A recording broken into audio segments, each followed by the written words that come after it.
लिहाज से 9 साल का कार्यकाल बड़ा लंबा होता है। इसमें कितने अनहोनी को होनी और होनी को अनहोनी में तब्दील किया गया, कितने फैसलों में विवाद और कितने विवादों में फैसले लिए गए, ये सारी चीजें सामने हैं। जब नोटबंदी को लेकर विवाद शुरू हुआ तो भारतीय जनता पार्टी की विधानसभा में जब जीत हुई यूपी में, उसके साथ उसका अंत हुआ। जब किसान आंदोलन की शुरुआत हुई तो वो तब तक उग्र रहा जब तक किसान कानूनों को वापस नहीं ले लिया गया। इसी तरीके से अभी पार्लियामेंट को लेकर भी विवाद छिड़ा हुआ है, लेकिन पिछले 9 सालों में कमाल भी काफी हुआ है। मसलन प्रधानमंत्री नरेंद्र मोदी अंतर्राष्ट्रीय मंच पर किस तरीके से उनका स्वागत किया जाता है, किस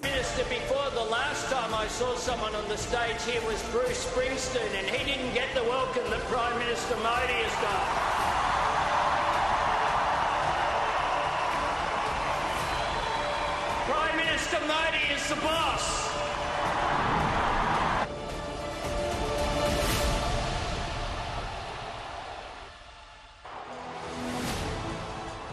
ये पिछले 9 साल के परिवर्तन की एक वानगी है। ऑस्ट्रेलिया की यात्रा से पहले प्रधानमंत्री पापुआ न्यू गिनी भी गए थे। वहां भी कुछ ऐसा हुआ था जिसकी उम्मीद किसी ने नहीं की थी।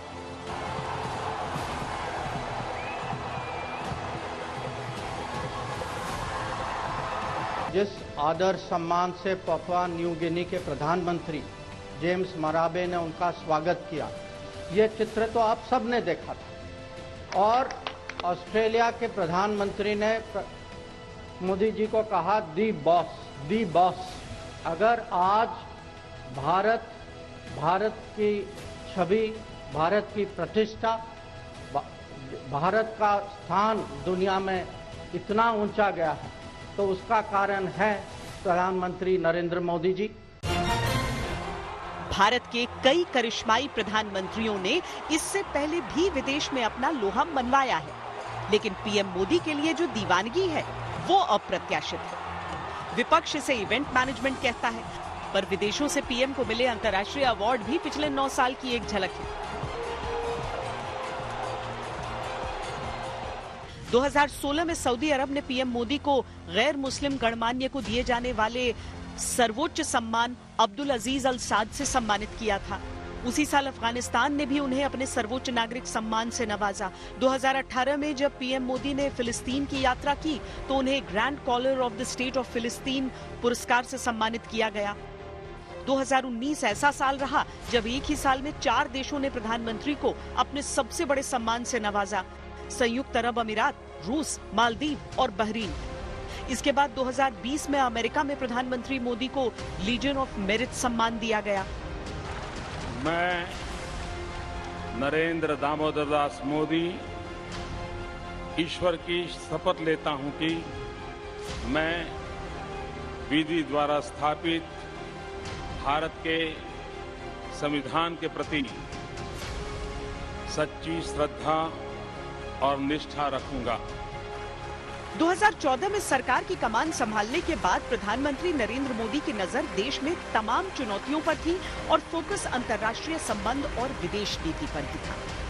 तब प्रधानमंत्री ने शुरुआत सबसे छोटे पड़ोसी देश भूटान के साथ किया था और फिर आने वाले वर्षों में दुनिया के तमाम बड़े और अहम देशों तक प्रधानमंत्री पहुंचे।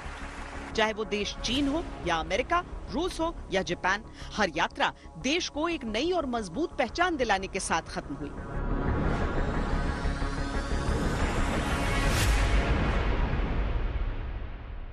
If we were elected, India would have a true and great friend in the White House, and I can tell you, you have never had a better friend as president than President Donald Trump. That I can tell you. ऐसा नहीं कि प्रधानमंत्री की अब तक की 68 विदेश यात्राओं पर सियासत नहीं हुई, ऐसा नहीं कि फिजूल खर्ची की तोहमत लगाकर सवाल नहीं उठे, ऐसा नहीं कि विपक्ष ने कभी तंज में तो कभी तलखी से ये नहीं पूछा कि इन यात्राओं का हासिल क्या है, लेकिन शायद इसका जवाब अलग से देने की जरूरत नहीं। दुनिया की महाशक्ति कहे जाने वाले देशों में प्रधानमंत्री का सम्मान और उनका रुतबा खुद ही बयान करता है कि नए दौर में देश का मान सम्मान कितना बढ़ा है। I'm looking forward to continuing our conversation today. Mr. Prime Minister, there's so much that our countries can and will do together and I'm committed to making U.S.-India partnership among the closest we have on earth. हम मिलकर के भारत माँ की सेवा करें, हमसे जो हो सके हमारे देशवासियों के लिए करें, अपने वतन के लिए करें। जिस धरती में हमने जन्म लिया, जिस कुल में हमने शिक्षा पाई, हमसे जो हो सकता है हम सब करें। इसी एक अपेक्षा के साथ फिर एक बार हृदय से आप सबका बहुत बहुत धन्यवाद। जिन देशों में भारतीय प्रधानमंत्री की यात्रा की खबर अखबारों के तीसरे या चौथे पन्ने पर छपा करती थी, अब वहां प्रधानमंत्री मोदी की मौजूदगी सबसे बड़ी खबर होती। यकीन करना मुश्किल है कि जिस यूरोप में भारत और उसके नेतृत्व को सुनने लायक नहीं समझा जाता था, वही यूरोप आज युद्ध खत्म करने और शांति के लिए भारत और प्रधानमंत्री मोदी की तरफ देखता है। कहीं किसी देश का प्रधानमंत्री झुककर प्रधानमंत्री जी को गले लगाकर उनका अभिनंदन स्वागत करता है, तो कोई उठकर उनको अपने गले लगाने का काम करता है, तो कोई कहता है मोदी इज द बॉस। अगर किसी को प्रधानमंत्री मोदी की यात्राओं का सही मतलब समझना है, तो उसे चीन जैसे मुश्किल पड़ोसी के खिलाफ हुई जबरदस्त गोलबंदी को समझना होगा, जो यकीनन पिछले 9 सालों में भारत की विदेश नीति की एक बड़ी कामयाबी है। इसी तरह अगर कश्मीर पर पाकिस्तान पूरी कोशिश के बावजूद देशों को अपने पक्ष में नहीं ला पाया, तो ये यूरोप से लेकर एशिया तक के देशों से प्रधानमंत्री मोदी के दोस्ताना अंदाज और उनकी लोकप्रिय छवि की वजह से ही है।